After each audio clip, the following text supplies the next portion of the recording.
ಮಗು ಎಷ್ಟೊಂದು ಸುಂದರವಾಗಿದೆಯಲ್ಲ. ರುದ್ರ, ನಿನ್ನ ಹೆಂಡತಿ ಗೌರಮ್ಮನೆ ಕಾಣ್ತಾ ಇಲ್ವಲ್ಲ? ನನ್ನ ಹೆಂಡತಿ ಹೆಣ್ಣು ಮಗುವಿಗೆ ಜನ್ಮ ಕೊಟ್ಟು ನನ್ನ ಹೆಂಡತಿ ನಿನ್ನ ಹೆಂಡತಿ ಏನಾಯ್ತು ರುದ್ರ? ನಿನ್ನ ಹೆಂಡತಿಗೆ ನನ್ನ ಹೆಂಡತಿ ಹೆಣ್ಣು ಮಗುವಿಗೆ ಜನ್ಮ ಕೊಟ್ಟು ತಕ್ಷಣ ಸತ್ತು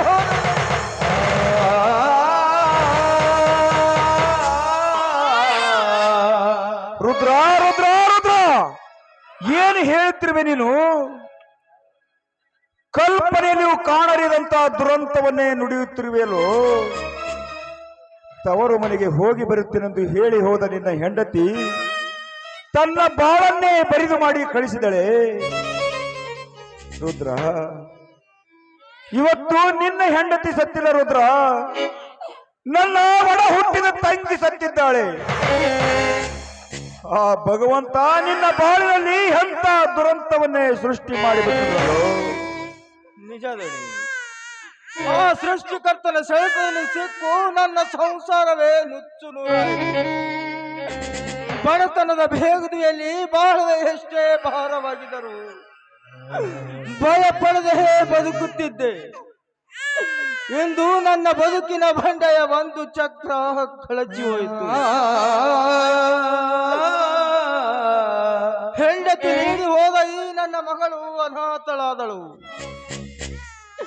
ಈ ಪಾಪಿ ಹುಟ್ಟದಿದ್ದರೆ ನನ್ನ ಹೆಂಡತಿ ಖಂಡಿತ ಸಾಯ್ತಾರೆ ದಣಿ, ಖಂಡಿತ ಸಾಯ್ತಾರೆ. ನಿನ್ನ ಕಲ್ಪನೆ ತಪ್ಪಾಗಿದೆ ರುದ್ರ. ಕೈ ಸುಟ್ಟ ದೀಪದ ಕೋಪಕ್ಕೆ ಪಡತಿಯನ್ನು ಹೊಡೆಯಬಾರದು. ಯಾರ ಸಾವಿಗೂ ಯಾರ ಜನನವೂ ಕಾರಣವಲ್ಲ, ಯಾರ ಜನನಕ್ಕೂ ಯಾರ ಸಾವು ಕಾರಣವಲ್ಲ. ಈ ಲೋಕದಲ್ಲಿ ಹುಟ್ಟುವವರು ಹುಟ್ಟುತ್ತಾರೆ, ಸಾಯುವವರು ಸಾಯುತ್ತಾರೆ. ಹುಟ್ಟು ಸಾಯುವವರ ಮಧ್ಯೆ ಸಂಬಂಧ ಕಟ್ಟಲು ನಾವ್ಯಾರು? ಅವರವರ ಭೋಗ ಅವರ ಬೆನ್ನಿಗೆ ಕಟ್ಟಿಕೊಂಡು ಈ ಭೂಮಿಗೆ ಬಂದಿರುವರು. ಬರೀ ಹುಚ್ಚು ಭ್ರಮೆಯಲ್ಲಿ ಬದುಕುವುದೇ ಈ ಮಾನವನ ಮೂರ್ಖತನ. ಅಂದ್ರೆ ನಾ ಮಾಡಿಕೊಂಡ ಹೆಂಡತಿಯನ್ನು ಮರೆಯಲೇಬೇಕಾದ ಮರೆಯಬೇಕು ರುದ್ರ, ಮರೆಯಲೇಬೇಕು.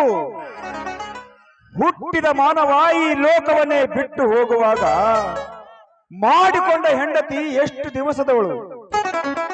ನಮ್ಮಿಂದ ಮಾಯವಾದ್ದಲ್ಲ ನಾವು ಮರೆಯಲೇಬೇಕು. ಮರೆಯಲು ಮನಸ್ಸು ದೃಢ ನಿರ್ಧಾರ ಮಾಡಿಕೊಳ್ಳಬೇಕು. ಮಾಡಿಕೊಂಡ ಹೆಂಡತಿಯನ್ನು ಮರೆತರು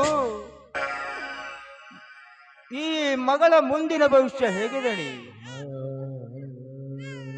ಆ ಮಗುವನ್ನು ಬದುಕಿಸಬೇಕಾದದ್ದು ನಿನ್ನ ಧರ್ಮ, ಅದು ನಿನ್ನ ಕರ್ತವ್ಯ.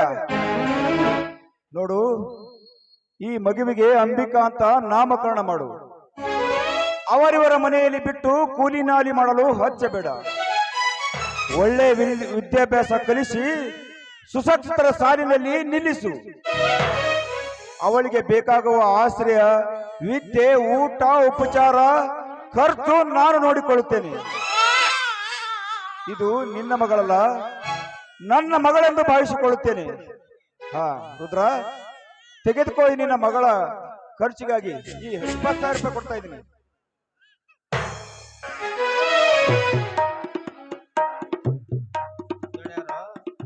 ಈ ನಿಮ್ಮ ಋಣ ನಾನು ಯಾವ ಜನ್ಮದಾಗ ಮುಟ್ಟಿಸಬೇಕು ದಣ್ಯರ? ಯಾವ ಜನ್ಮದಾಗ ಮುಟ್ಟಿಸಬೇಕು? ಯಾಕೋ ರುದ್ರ ಕಣ್ಣೀರು? ಋಣ ಮುಟ್ಟಿಸುವ ಕಾಲ ಬಂದೇ ಬರುತ್ತದೆ. ಉಂಡವರಿಗೆ ಉಣಿಸುವುದಕ್ಕಿಂತ ಹಸಿದವರಿಗೆ ಅನ್ನ ಹಾಕುವುದು ಅದು ನಿಜವಾದ ಮಾನವನ ಧರ್ಮ. ನೋಡು ರುದ್ರ, ಈಗ ನೀನು ಎಲ್ಲವನ್ನು ಕಳೆದುಕೊಂಡು ಹಸಿದು ನಿಂತಿರುವೆ. ಇಂಥ ಸಮಯದಲ್ಲಿ ನಾನು ನಿನಗೆ ಸಹಾಯ ಮಾಡದೆ ಹೋದರೆ ಆ ದೇವರು ನನಗೆ ಖಂಡಿತವಾಗಿ ಮೆಚ್ಚಬಹುದೇ? ಹಾ ಇರ್ಲಿ ರುದ್ರ, ಈ ಮಗುವನ್ನು ಯಾರ ಮನೆಯಲ್ಲಿ ಬಿಡುವೆ? ಇಲ್ಲಿ ಊರಾಗ ಯಾರ ಮನೆಯನ್ನು ಬಿಡುದಿಲ್ರಿ ದಣ್ಯರ. ನನ್ನ ತಂಗಿ ಬೆಂಗಳೂರಿಗೆ ಹೋಗಿ ಬಹಳ ದಿವಸ ಐತ್ರಿ. ಅದು ಅಲ್ಲದೆ ನನ್ನ ತಂಗಿ ಮಗ ಅರವಿಂದ ಅಂತ ಅಲ್ಲೇ ಇರ್ತಾನೆ. ಅಣ್ಣನ ಮಗಳಂದ ಮೇಲೆ ಸ್ವಲ್ಪ ಅಕ್ಕರಿಂದ ಜೋಪಾನ ಮಾಡ್ಬೋದು ಅಂತ ನನ್ನ ಆಸೆ ರೀ. ಅದಕ್ಕೆ ನನ್ನ ಮಗಳನ್ನು ಅವ್ರ ಮನೆಗೆ ಬಿಟ್ಟು ಬರ್ತೀನಿ ರೀ ಅಪ್ಪ. ಅಷ್ಟೇ ಮಾಡು ರುದ್ರ. ಇವತ್ತೇ ನೀನು ಬೆಂಗಳೂರಿಗೆ ಹೊರಟು ಹೋಗು. ಏಕೆಂದರೆ ಇನ್ನು ಮಗು ಹಾಲು ಕುಡಿಯುವ ಹಸು ಕೂಸು ಇಲ್ಲಿ ಹೆಚ್ಚು ದಿನ ಇರುವುದು ಒಳ್ಳೆಯದಲ್ಲ. ರುದ್ರ, ಆ ಮಗುವಿಗೆ ಒಳ್ಳೆ ವಿದ್ಯಾಭ್ಯಾಸ ಮಾಡಿಸುವಂತ ಚೆನ್ನಾಗಿ ಹೇಳಿಬಿಟ್ಟು ಬಾ ರುದ್ರ ನಿನ್ನ ತಂಗಿಗೆ. ಆಯ್ತ್ರಿ ದಣಿ. ಆ ಕರ್ಣನಂತೆ ನೀ ದಾನಿಯಾದರೆ